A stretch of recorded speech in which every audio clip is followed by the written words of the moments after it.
The ravens flew faster than the whispers of war.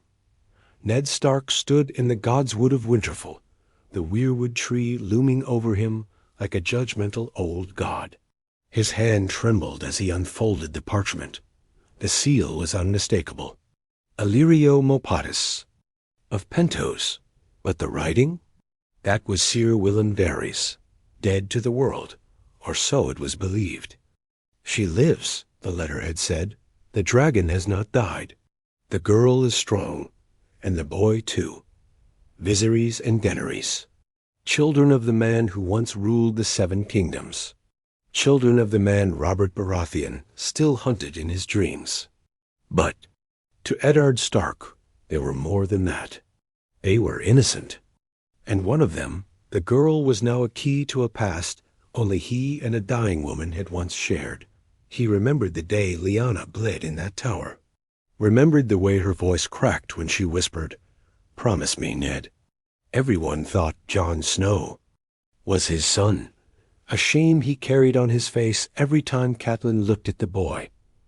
But he had never broken his vow to Lyanna. He had kept the secret close, buried it beneath duty and frost. But now, with Daenerys alive, he saw something he hadn't. In years, an end. An end to the cycle of vengeance, fire, and lies. If there was a chance, any chance, she could grow into something better than the madmen before her. He had to help. He couldn't send men. That would draw eyes, so he sent gold. Quietly, over time, through merchants, smugglers, and faceless hands. Illyrio knew the game. He took the coins and asked no questions. The first message he sent simply said, "For the girl. She must live." It was dangerous. Treason, if spoken aloud. Aiding thee. Last Targaryens, while sitting as Warden of the North? Robert would have his head before the next moon. But Ned had lived through one war for a mad king. He wouldn't let another start over a girl barely old enough to ride a horse. Years passed. Whispers came back, tucked inside shipments of Dornish. Wine or passed from mute sailors with no names. Daenerys was married to a call. She rode strong. She survived childbirth. The dragons were real. Each new secret burned Ned's soul with both hope and guilt. In King's Landing, Littlefinger once asked him, "Why do you always look like a man carrying someone else's sins?" And Ned almost laughed. If only he knew. Jon Arryn died. Ned felt the world tipping. When Robert asked him to be hand, Ned knew the game had changed. That winter was no longer coming. It was already here. He left Winterfell with more than just fear. He left with a plan. He had to get closer to the Iron Throne if he wanted to pull Daenerys further away from it. To protect her, he had to control the chaos. What he didn't expect was just how fast things would fall apart. Varys approached him within a fortnight of his arrival in the Red Keep, quietly, like a spider climbing silk. "You have been writing." "To Pentos," the eunuch said, his eyes half-lidded. "But I do not think Robert knows." Ned's heart froze in his chest. "I serve the realm," Ned said flatly. "And so do I," Varys replied, smirking. "And I believe... we may be serving the same future." From that moment, the web thickened. Every raven, every whisper, every secret spoken behind closed doors became part of a quiet war to protect a girl across the sea. But King Robert was not blind forever. And when he received word that Daenerys was with child, Ned knew it was only a matter of time before the lies he'd built began to collapse like snow castles in spring. He had made a promise. Now he had to pay the price. Ned Stark stood at the window of the Tower of the Hand, staring at the city below. King's Landing was loud, filthy, and reeked of secrets. It was everything the North wasn't, and yet it was where fate had dragged him. Robert's voice from the council chamber, earlier, still rang in his ears. "She's pregnant with a dragon's child. We should have killed her years ago." Ned had argued, of course. told him Daenerys was no threat, just a girl halfway across the world. But Robert had already made up his mind. A dragon in the womb is still a dragon, Ned. Those words chilled him. Robert didn't just want the girl. He wanted her erased, burned from memory. And worse, the entire small council had agreed. Even Renly, even the old master. Only Ned stood firm. And now, he stood alone, later that night. A knock at his door broke the silence. It was Varys. "Lord Stark," the eunuch said in a whisper, gliding in like mist. "The girl's fate is sealed, unless—" "You're ready to make a larger move." Ned narrowed his eyes. "What are you suggesting?" "I'm saying, if you want to keep the girl alive, it's no longer enough to send coins and hopes. You'll need to move the board itself, and quickly." Ned clenched his jaw. He had always believed in playing fair, following the law. But this city had no laws, only winners and corpses. "What do you know?" Ned asked quietly. Varys moved closer. "Ser Jorah Mormont, the spy Robert uses to watch Daenerys. He has not yet delivered the poison. But he's been given the order. If you want to stop it, you must send someone trusted, someone silent, to intercept him." Ned felt like the walls were closing in.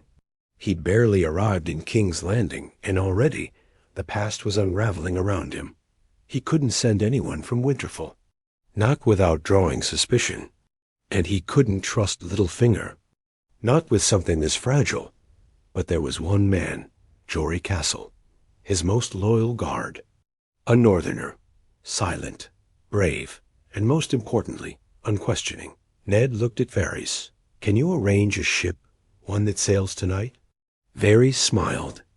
"It's already waiting." Within the hour, Jory was gone, carrying with him a letter written in Ned's own hand and sealed with wax bearing a wolf's head. He had strict orders: travel under false name, find Ser Jorah, and deliver the message.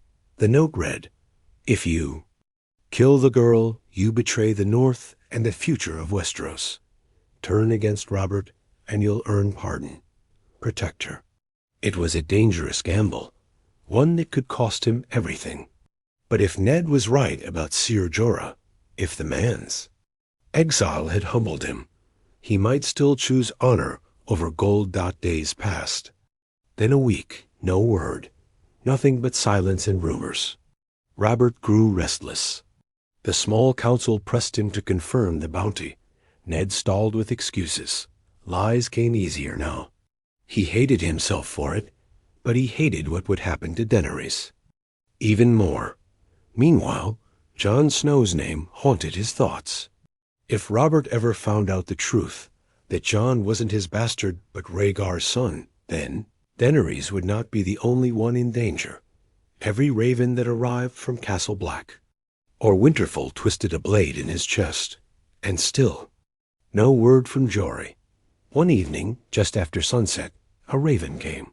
No seal, no name, just a small scroll with writing only Ned would recognize. "The lion's eyes are everywhere. The girl breathes." Ned exhaled in relief. Jory had done it. Somehow, some way, he had turned the spy, or at least delayed the death long enough to give Daenerys a fighting chance. But relief was short-lived. That same night, Renly Baratheon came to him in secret. "You need to get out of King's Landing, Ned," he said. "The Queen is planning something. I don't know what, but you're being watched." Ned frowned. "Why warn me?" Renly hesitated. "Because unlike my brother, I don't believe dragons are our only threat. I think the real war is already inside these walls." Ned knew what he meant. The Lannisters. The truth about Cersei and her children. The bastard boys of Robert. The rot at the core of the kingdom. But what Renly didn't know, what no one knew, was that Ned was now part of two wars. One in King's Landing, and one across the sea. And he had to win both, even if it meant sacrificing the one thing he had always guarded, his honor. The nights in King's Landing had begun to feel colder, not because of the weather, but because of the silence. The kind of silence that wrapped around your neck and whispered that something was terribly wrong. Ned Stark had lived through war. He'd watched men die in mud and blood. He'd seen betrayal, treachery, and madness. But nothing ever felt like this city. Like every smile came with a blade hidden behind it. Since sending Jory, Ned hadn't slept a full night. He replayed every choice, every whispered word with Varys, every meeting with Robert. The pressure of the lie he carried about Jon, about Daenerys, about everything, was beginning to show in his face. Even Sansa noticed. "You don't look." "Well, father," she said gently one morning over breakfast, her eyes hopeful in that innocent way only children could manage. "I'm fine," he lied, but he wasn't. He was running out of time. Robert was drinking more, talking louder, and trusting less. One night, after a feast, Robert pulled Ned into his solar and shoved a goblet into his hand. "You always had that look on your face, Ned," Robert muttered, slurring. "Like you know something the rest of us don't. I hate that look." Ned forced a smile. "Maybe I do." Robert blinked at him, drunk and weary. "You think I'm a monster for wanting her dead, don't you? That Targaryen whore across the sea. She's a girl, Robert, not her father." Robert slammed his cup on the table. "Her father burned your brother alive." Ned's voice hardened. "And what did you burn, Robert? How many children did you order dead after the rebellion?" That silenced him. For a moment, Robert looked more like a tired man than a king. "I don't sleep, Ned. When I close my eyes, I see him. Rhaegar on the trident. And Lyanna, dying in a bed of blood. I'll never forgive him." Ned's hand gripped the cup tighter. "Rhaegar's dead." Robert glared. "His blood isn't." That was the moment Ned knew. Robert wouldn't stop. He wouldn't be reasoned with. He wouldn't allow Daenerys to live. Not because of politics. Not because of the realm. But because of pain. Because he had never healed from Lyanna's death, and killing the last of Rhaegar's blood was the only balm he had left. And if Robert ever knew about Jon Snow, he'd kill him too. That night, Ned wrote another letter. This time, not to Varys, not to Jory, but to Daenerys herself. "You do not know me, but I once knew your brother. He was not the man they say. He was. I watched my sister die for him. I hated him, and yet I have come to see that the truth is never as simple as fire or ice. Your life is in danger. There are those who wish you dead, not for what you've done, but for who you are.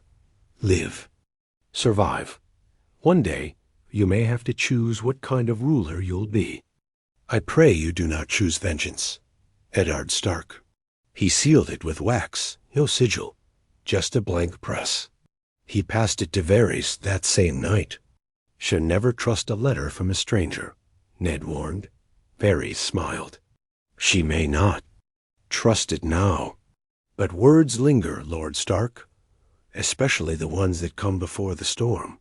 That storm came faster than expected. 2 days later, word spread that Jory Castle had been found, or what remained of him, outside the city. Throat slit, raven never sent, message never received.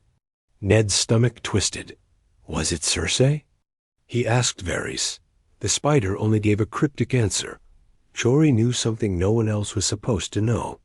That's always dangerous in this city. Ned barely made it back to his chambers before his knees gave out. He had sent a good man to his death for a cause that may never come to pass. And Daenerys, she might still be walking straight into a trap. He was out of moves, out of pieces to play, until, just before dawn, a raven arrived. No sigil, no words, just a black feather, wrapped in silk, tied with northern leather.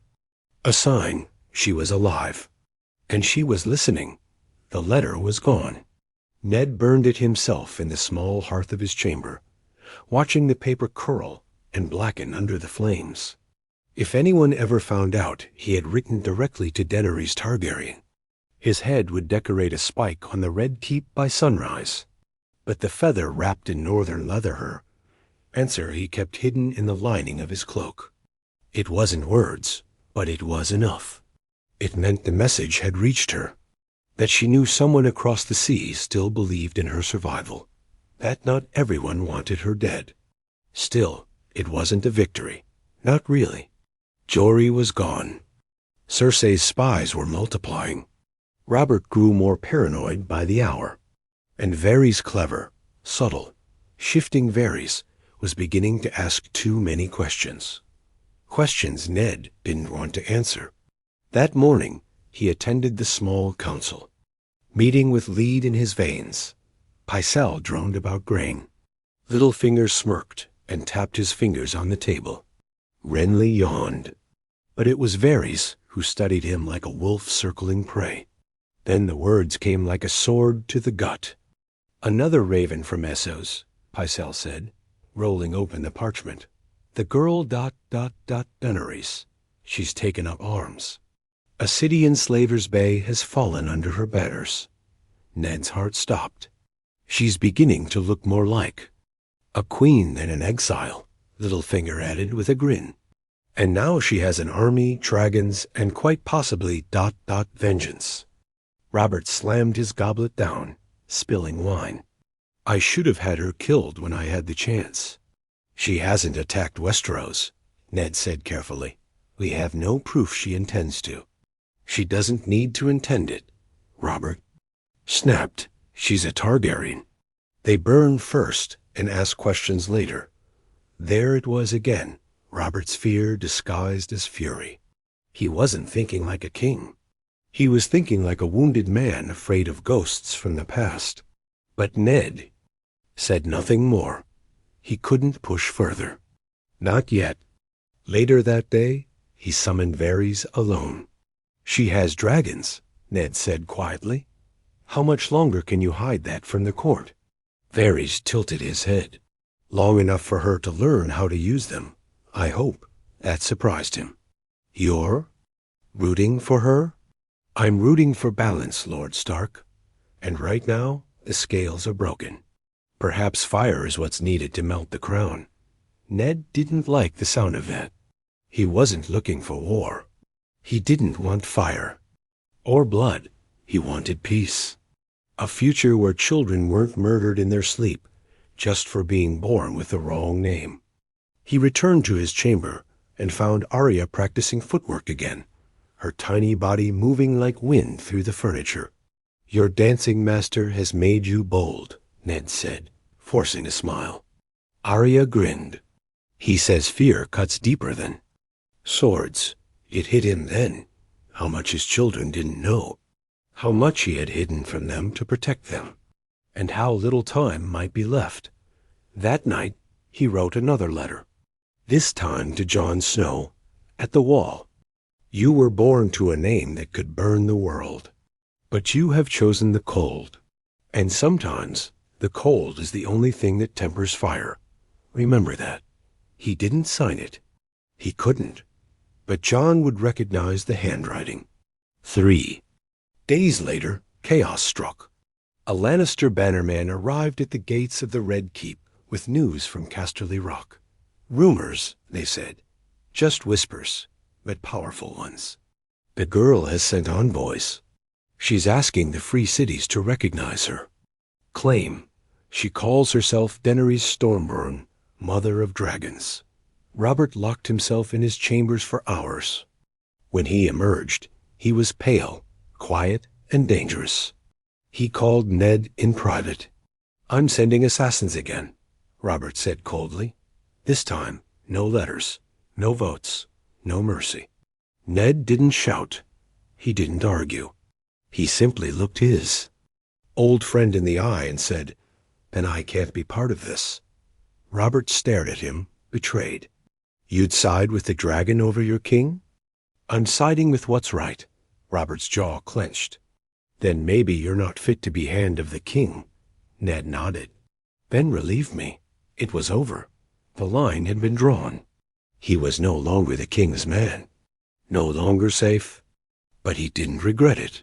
Because somewhere across the sea, a girl with silver hair was beginning to rise. And she now knew she wasn't alone. The throne room was quiet when Ned Stark stepped inside the next morning. The Iron Throne loomed at the far end, jagged and cruel, forged from 1,000 surrendered blades. It was a mockery of peace, a symbol of every lie and betrayal this kingdom had swallowed for centuries. He was no longer the hand. The pin Robert had given him now sat in a box beneath his cloak, cold and heavy like a forgotten crown. He felt lighter without it, though the danger around him had only grown. His departure from the court had sent ripples through King's Landing. Servants whispered. Lords glanced sideways. And Cersei Lannister ... She smiled. That smile worried him more than any threat. She summoned him soon after, under the guise of farewell. You always were too honest for this city, she said, sipping wine in her solar. A shame. I rather liked the way you frowned at everyone. Ned said nothing. He wasn't here for her games. You think you've done something noble, she continued, leaning forward, but all you've done is place your family in the path of a storm. Do you think you can protect them by stepping away? I know what you are, he said calmly. What your children are. Cersei's eyes darkened. Then you should know better than to threaten lions in their den. I'm not threatening. I'm warning. She stood, eyes blazing. You think Daenerys Targaryen will save you? Save the realm? She's just another fire waiting to burn us all. And you, Stark, you've already been scorched. He turned and walked away without another word. But her final whisper followed him down the hall. You won't make it out of this city. Ned knew. It was likely true. His steps back to his chambers felt like a countdown. Every guard's glance, every Lannister banner in the wind, it all screamed of a trap closing in. He needed to leave. He had already sent a letter to Stannis Baratheon, revealing the truth about Cersei's children. Another to Jon Arryn's old allies in the Vale, and he had even spoken in secret with Sir Barristan Selmy, the one knight Ned still believed had honor beneath his armor. But it was too late. That night, footsteps echoed outside his chambers. Steel rang. Arya was missing. Sansa was crying. The household guard was confused. Then came the knock. Littlefinger, with his smirk, his lies, and his blade always hidden in the folds of courtesy. I told you not to trust me, he said with a shrug. But here we are. Ned barely had time to draw his sword before the Lannister guards poured in. He fought. Gods, he fought harder than he had in years. His old bones moved like they remembered war, but he was outnumbered. And Littlefinger's dagger found its place beneath his chin before the end. Call off your men, Littlefinger whispered, or I'll slit your throat and say you are drunk and mad with grief. Ned's sword clattered to the floor. In chains, bloodied and betrayed, he was dragged to the dungeons of the Red Keep, his last glimpse of the moonlight through a cracked tower window. In the days that followed, lies spread through the city. Ned Stark conspired with Stannis. Ned tried to take the throne. Ned was a traitor to the king. Robert was dead by then. A bore, they said, but Ned knew better. Cersei had moved faster than he'd expected. She had Tommen and Myrcella tucked safely away, and Joffrey mad, arrogant Joffrey was already wearing the crown. Varys visited him in the darkness once. You were right, Ned said. I should have. Left. Varys sighed. We all should have. But some wars follow us, even when we run.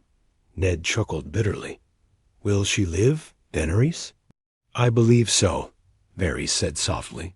For now. She is crossing the desert. Her husband is dead. But she Has the dragons and your words. Ned leaned back against the damp stone wall. Then maybe this wasn't for nothing. Varys paused. You'll be given a chance to confess, to kneel, to beg. It might save your daughters. I'll do what I must, Ned murmured. But I won't say what they want me to say. I won't call myself a traitor for keeping a promise.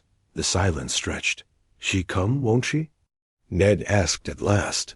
Varys didn't answer, but they both knew. The Dragon Queen was rising. And when she came, the realm would finally feel what it meant to break chains. The crowd roared with bloodlust. Not for justice, not for truth, but for a show. Ned stood on the steps of the great sept, his wrists shackled, his face hollow, and his legs still throbbing from the wound he'd taken when the guards first dragged him to the dungeons. The sun bore down on him mercilessly, and the city of lies stretched out before him, hungry, rabid, and blind. He had spent weeks in the black cells, weeks thinking of Jon, of Robb, of Arya, wherever she was, of Sansa, now held hostage in a lion's den, and of Daenerys, the silver-haired girl with dragons in her blood and his warnings in her hand. He had done all he could. Varys stood behind him, silent. The spider had done what he could, too. Arranged this scene, crafted the script. All Ned had to do was speak the lines, confess, swear fealty, call himself a traitor, and the King Joffrey would show mercy. Or so they said. Ned's gaze swept across the crowd. He saw Sansa, dressed in southern silks that made her look like a stranger. He saw Cersei in her golden gown, her smug mask already in place. And he saw Joffrey, perched on the throne like a child playing executioner. He looked like Ares, Ned thought, not in face, but in madness. The High Septon read out the charges: treason, conspiracy, attempted usurpation, and then they asked him to speak. Ned stepped forward, the chains rattling. He looked out over the sea of faces and felt no fear. Not anymore, just clarity. A strange, almost peaceful weightlessness. I, Eddard Stark, he began, voice rough, confess to the crimes of treason. Gasps rang out. Sansa collapsed in sobs. Cersei smiled. I conspired with Stannis Baratheon to deny the rightful heir, King Joffrey, his crown. Every word. Burned. Every sentence cut. But he said them anyway. He said them for Arya, who is still missing somewhere in the city. He said them for Sansa, who would be punished for his silence. He said them for the realm, because dying with honor wouldn't stop the Lannisters, but living with shame just might buy his children another day. The High Septon turned to Joffrey. What is your will, your grace? Cersei stepped forward, ready to speak. But Joffrey raised a hand. My mother wishes mercy, he said, eyes glittering with something dark. But I am the king. A pause. Then the boy smiled. Bring me his head. Time stopped. Cersei spun in fury. Varys surged forward. Even Ser Barristan stepped back, in shock. But the Kingsguard obeyed, as they always did. Ned didn't resist. He dropped to his knees. He thought of Jon, of Daenerys, of the promise he made Lyanna, and the one he tried to keep for the Targaryen girl across the sea. He closed his eyes and whispered her name as the sword came down, not because he feared death, but because she was the future now. Across the sea, in the scorched sands of the Red Waste, Daenerys Targaryen woke from a dream. Fire, a weirwood tree, a direwolf kneeling before a dragon, and a voice, not her brother's, not Khal Drogo's, but a man's voice, soft and grave. Live, survive, become what they fear. She sat up, heart pounding, the wind in her hair and the hiss of her dragons at her back. Who was that? She whispered. No one answered. But somewhere deep in her bones, she knew. It was the man who sent her the letter with no name. the man who died for her without ever meeting her, the Stark who never broke his promise. The winds of the great grass sea howled against the tattered remains of Daenerys Targaryen's Khalasar. The dead were buried behind her, and the weak had fallen to the sands. Only those who still believed in her, or feared her dragons, remained. Her skin burned from the sun, her throat scraped raw from thirst, but her eyes were clearer than ever. She had changed since Drogo died, since her son was lost, since fire had danced around her naked form that night and left her unscathed. The flames whispered truths to her, and one name returned to her over and over: Eddard Stark. She hadn't known who he truly was, not until the letter. She had read it again and again, traced the strange northern script, wondered who this man was who claimed to know Rhaegar, who spoke of promises and children and fire being tempered by ice. Then the news came. The man who had written her that letter had been executed, publicly, branded a traitor, a liar, a fool. Daenerys had sat beneath the stars for hours after, hearing it. Her dragons curled around her, hissing low in the moonlight. The others thought she mourned. But what she truly felt was rage. They had killed the only man who warned her, who wanted her to live. And now she would, not just to survive, but to make them pay. "Blood of my blood," she whispered to Rakaro, one of her last loyal riders. "Tell me, what do you know of Westeros?" He looked at her cautiously. "It is cold, it is full of lies, and it has many kings." She smiled faintly, and let it feel fire. That night, she gathered what remained of her people. They had followed her through the red waste. They had eaten horse meat, drunk brackish water, and watched their comrades die. But now, she stood before them with her dragons coiled around her arms, their golden eyes gleaming with death. "I am Daenerys Stormburn," she declared, her voice louder than it had ever been. "I am the last blood of old Valyria, the last daughter of House Targaryen, and you are my flame." The crowd murmured. Some bowed, others raised their weapons. She stepped forward.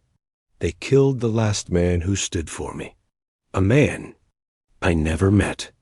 A man they called an enemy because he remembered his honor when everyone else chose fear.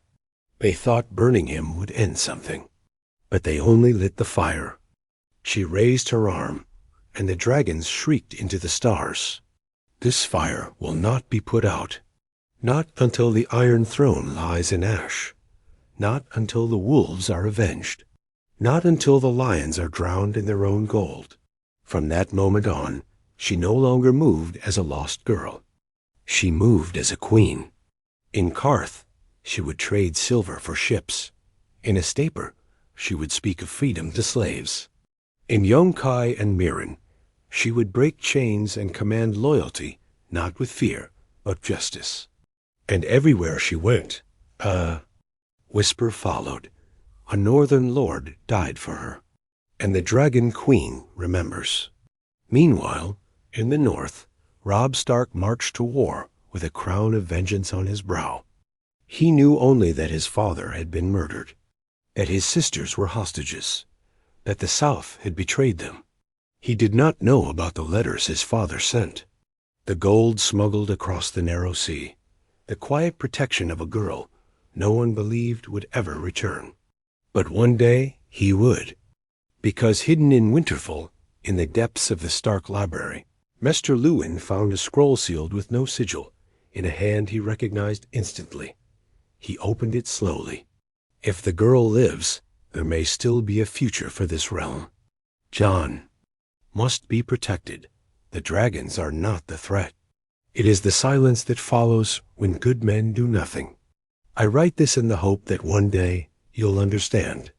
Luwin closed it and placed it in a locked box. He did not tell Robb. Not yet, but the wheel was already turning. Daenerys would come. And when she did, the last embers of Eddard Stark's secret war would rise into flame. Snow fell on Dragonstone. Not the North's kind of snow thick and wild, blanketing the world in silence, but the first timid flakes that clung to black stone before melting, as if even winter feared what now ruled the island. Daenerys Targaryen stood at the edge of the cliff, her silver hair whipping around her face, the sea crashing violently below. Drogon loomed behind her, his massive wings casting a shadow longer than the old Targaryen deep itself. She had finally returned. Westeros, the land of her birth. The land that had exiled her, haunted her, cursed her name. And now it would pay its debts. Her bannermen gathered behind her, Missandei, Tyrion Lannister, Grey Worm, and 100 others, who had chosen fire over fear. They waited for her word. But Daenerys said nothing at first. She only stared out at the distant shore, where the ghosts of her past whispered from the waves. Tyrion finally stepped beside her, his voice low. "It's strange, isn't it? Conquering a land that already belongs to you." Daenerys didn't turn her head. "It never belonged to me. It was stolen from my family, earned out of my blood." He studied her face. "You're not your father." "No," she said coldly. "But I remember what they did to the man who tried to save me." Tyrion had heard stories, whispers about Lord Eddard Stark, about the letter he had sent, the quiet resistance he led in Robert's court. He had once thought all Starks were foolish and rigid. But the more he learned, the more he wondered if Eddard Stark had been the last good man the Seven Kingdoms ever had. Daenerys turned to her council. "The North remembers him. I've seen it. I've heard their songs, their stories. They say he died a traitor, but no one believes that anymore." "They never should have," said Grey Worm, his hand on his sword. "Winterfell stands," she continued, "but it stands without its king. Robb is dead, his mother too. His bannermen betrayed him. His house scattered, and yet his name still holds power." She looked to Tyrion. "Tell me what you learned from the Raven." Tyrion cleared his throat. "Jon Snow, bastard of Winterfell, warden of the wall, Lord Commander, now ... king in the North, chosen by his men, and..." He hesitated. "He rides a direwolf named Ghost, the same name Lyanna Stark gave her child, when she was dying in the Tower of Joy." Silence. Daenerys' heart tightened. That name, Ghost, the same one Eddard Stark had mentioned in his final letter, and suddenly it all clicked. She whispered it aloud. "Jon ... is her son." Tyrion nodded. "I believe so. Rhaegar's blood and yours." The revelation struck her like thunder. She was not the last Targaryen, not the only dragon left. Jon Snow raised in silence, protected by a man who chose shame over truth, was her family. But more than that, he was the key to the one thing she had never had: connection, roots, a shared cause. She stepped forward, facing them all. "We sail north," she declared, "not to take, not to conquer, to meet him, to unite what our enemies tried to break." "And if he doesn't bend the knee?" Missandei asked softly. Daenerys' eyes narrowed. "Then I will remind him that I was born in fire, and he was born in snow. Together, we will decide if the world burns or heals." At Winterfell, Jon Snow stood in the crypts, staring down at the stone statue of the man he had called father. The truth weighed heavy now. Sam had told him. Bran had confirmed it. He was not a Snow, not a bastard. He was the son of Rhaegar Targaryen and Lyanna Stark. He had Ned's name, but not his blood. And yet, he felt closer to Ned than ever. "I understand now," Jon murmured. "Why you lied. Why you bore that shame. You didn't protect a secret. You protected a future." Ghost padded beside him, silent and watchful. Footsteps echoed in the stone halls. Davos entered, face pale. "She's landed," he said simply. "Daenerys, at Dragonstone. She's calling for you." Jon took a deep breath. "Then I'll go," Davos frowned. "You trust her?" "No," Jon said, eyes distant. "But I trust the man who died for her." And so they met, fire and ice, blood of the dragon raised in shadow. Their alliance was uneasy at first.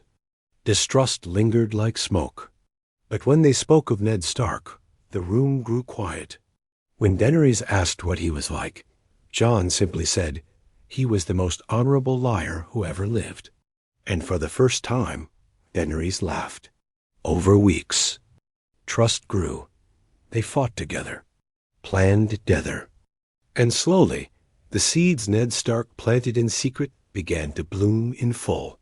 He had died alone, shamed, betrayed, but his truth endured, not in songs, not in statues, in a dragon queen's mercy, and a bastard king's fire.